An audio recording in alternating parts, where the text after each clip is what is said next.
আজকের এই বিশেষ সংবর্ধনা অনুষ্ঠানের প্রধান অতিথি, অনুষ্ঠানের সভাপতি, আমার শ্রদ্ধেয় শিক্ষক মণ্ডলী, ম্যানেজিং কমিটির সম্মানিত সদস্যবৃন্দ, বিভিন্ন বিদ্যালয় থেকে আগত প্রধান শিক্ষকবৃন্দ, আমার পিছনে আছেন আমার এই স্কুলের কৃতি শিক্ষার্থী এবং প্রিয় ছাত্রছাত্রী ভাই বোনেরা, সবাইকে আমার ভালোবাসা, শুভেচ্ছা এবং অন্তরের অন্তঃস্থল থেকে কৃতজ্ঞতা জানাই।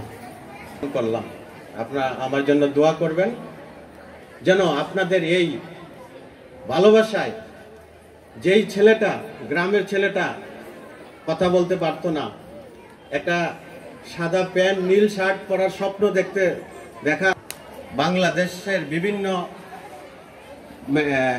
প্রতিষ্ঠান থেকে পড়াশোনা করে আমার স্কুলের অর্জন এবং আমার শিক্ষকদের অর্জন।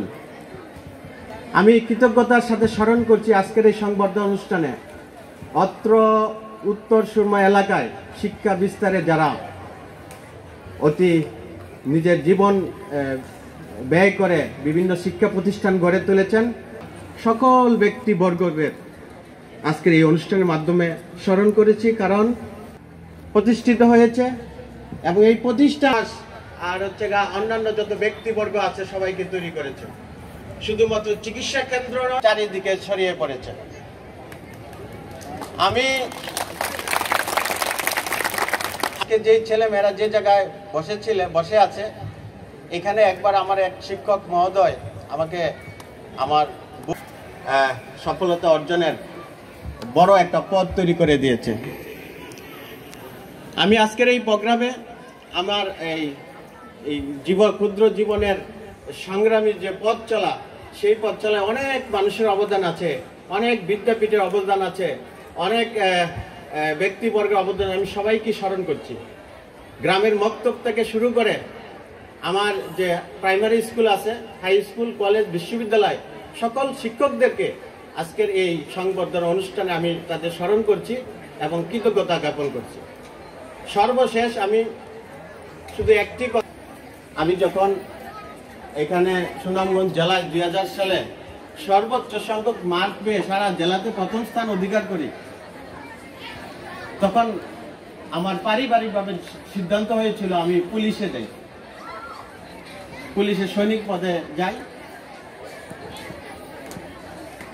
এবং আমার যে প্রয়াত বাবা এবং আমার যে এখন শিক্ষাগুরু আছেন ফাদার দিলীপ সরকার, তারা হতবাক হয়ে গিয়েছিলেন, তুমি পুলিশ হবা কেন, তুমি ভালো প্রতিষ্ঠানে পড়বা। কিন্তু সত্যি করতে মার্কস যতই পাই না কেন, ভালো প্রতিষ্ঠানে পড়ার মতো অর্থনৈতিক সচ্ছলতা আমার পরিবারের কখনো ছিল না। তখন ফাদার বলো ডম কলেজে পড়বা। ফাদার একটা চিঠি লিখে দিলেন এবং আমি পরীক্ষায় অংশগ্রহণ করলাম এবং অত্যন্ত দুঃখের সাথে বলতে হয় সেই পরীক্ষায় আমি অকৃতকার্য হই এবং গণিত পরীক্ষায় খুব খারাপ রেজাল্ট করি। তখনকার যে প্রিন্সিপাল, সায়েন্স পড়ার যোগ্যতা নাই, তুমি অঙ্কে খুবই দুর্বল, তুমি আর্টস পড়ো।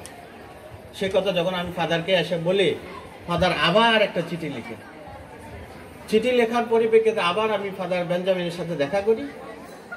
দেখা করার পরে ফাদার তখনও রাজি হয় না আমাকে পড়ানোর। তখন ফাদার বলে, ঠিক আছে,